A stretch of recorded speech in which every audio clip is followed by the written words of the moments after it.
কি অবস্থা তোমার? আমি ফোন দিচ্ছি, তুমি ফোন রিসিভ করতেছো না। বুঝলাম না, তুমি এখন কি আমাদের বাড়িতে আছো না তোমার বাবার বাড়িতে গেছো তুমি? তোমাদের কালকে আসছি তোমাদের বাড়ি থেকে। তোমার বাবার বাড়ি তোমার বাবার বাড়ি আছো তুমি? হ্যাঁ হ্যাঁ। বুঝলাম না, তুমি আমাকে ফোনও দাও না, কিছু না, খালি টাকা নিচ্ছ, খালি টাকা চাচ্ছ, টাকা নিচ্ছ, টাকা দিয়ে তুমি কি করো বুঝলাম না আমি।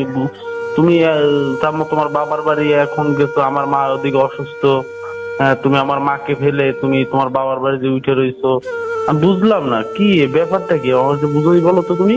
তো তোমাকে আমি বিশ্বাস করি, তোমাকে আমি এই যে কামাই করে এত কষ্ট করে এই বিদেশের বাড়িতে কাজ করে টাকা পয়সা পাঠাই, তুমি টাকা পয়সা কোনো হিসাবও দিতে পারতেছো না। টাকা পয়সা গুলো, আমার টাকা পয়সা গুলো যায় কোথায়? তোমার মার্কেটিং এ 50,000 60,000 টাকা লাগে প্রতি মাসে। আমি 1 লাখ টাকা কামাইলে তুমি 60-70 হাজার টাকা ভাঙে ফেলাও। এই টাকাগুলো কাকে দাও? তুমি নিজে খরচ করো না, না অন্য কেউ কি দাও? কেউ কে দিই না, নিজে খরচ করি। 3 মাসে আমি টোটাল 3 লাখ টাকা পাঠাইছি, সেখান থেকে এখন 50,000 টাকা আমার অ্যাকাউন্টে আছে। এই টাকাগুলো কোথায়, কি করছো তুমি, সেটা আমার হিসাব দাও। কাউকে দিয়ে দিচ্ছি, আমি কিছু করে দিই আমার নিজের বাপ মা। আর উল্টে আমি বাপ মার বাড়ি থেকে আনি। কেন এই এই যে কথাটা বললা, এটা কি, এইটা তো সম্পূর্ণ একটা মিথ্যে কথা বললা তুমি।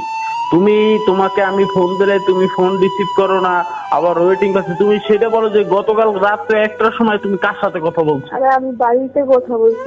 তুমি মিথ্যে কথা বলতেছো, তুমি মিথ্যে কথা বলতেছো। ভালো করে বলো তুমি কার সাথে কথা বলতেছো। তুমি তুমি আমি আমি বুঝলাম না, তুমি আমার টাকা পয়সা গুলো কি করে ফেলাচ্ছ।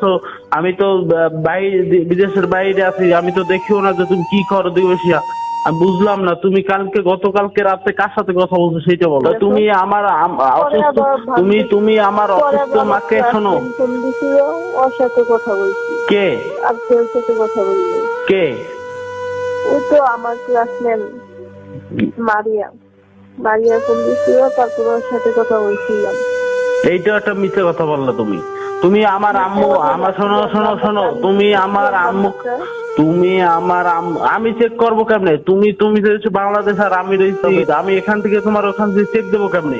তুমি আমার অসুস্থ আম্মাকে বাসায় রাইখা তুমি তোমার বাবার বাড়িতে উঠা বসে আছো।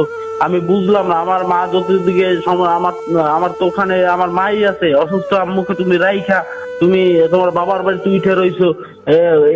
এইগুলো তো আমি বুঝলাম না, এইগুলো তুমি কি করতেছো তুমি? যদি হঠাৎ আমার আম্মার কিছু হয়ে যায়, আমার তো এতদিন তো ছিলাম, তোমার মা তো সারা বছরই অসুস্থ থাকে। তোমার মা তো সারা বছরই অসুস্থ থাকে। আমার আম্মুর এর জন্য তুমি খেজমতো করতে পারো না, এর জন্য ভয়তে তোমার বাবার বাড়িতে উঠে বসে আছো। আমি কিসের ভয় পেয়েছি? আমার বেড়াইতে মন চাচ্ছে, আমি আসছি।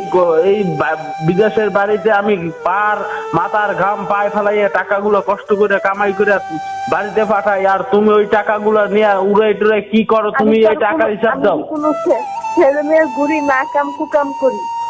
আমার তো মনে হয় তুমি সেই রকমই কিছু করো। তুমি তো আরো বিদেশ গিয়ে তুমি তো আরো আকাম করো। আমি আকাম করি? তুমি তুমি তুমি আমি কি করতাম সেটা তো দেখতেই। তুমি ওই লাবলু ওই যে পাশের বাড়িতে লাবলুর সাথে তোমার কি সম্পর্ক? লাবলুর সাথে আছে, আমার বাসায় আছে। হ্যাঁ কেন? আমি বাড়িতে নাই, আমি বাড়িতে না থাকাকালীন অপরিচিত পুরুষ মানুষ তুমি বাড়িতে কেন ঢুকাবা? আমি তো ঢুকাই নাই, আছে তো একজন। ঢুকাইছে কে? কে ঢুকাইছে?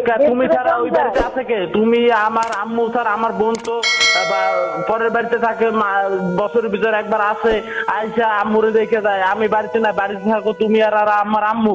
তো তুমি এই যে তুমি এই ছেলে পান ঢুকাও কেন আমার বাড়িতে? তুমি আমার এই 2.5 লাখ টাকা নিশ্চয়ই ওদেরকে দিছো, তোমার সাথে অবৈধ সম্পর্ক। তুমি এটা ভুল সন্দেহ করতেছো। না, আমি ভুল সন্দেহ করি না। তুমি আমার এই 2.5 লাখ টাকা কি করছো? নাইলে তুমি আমার কাছে হিসাব দিতে পারতেছো না।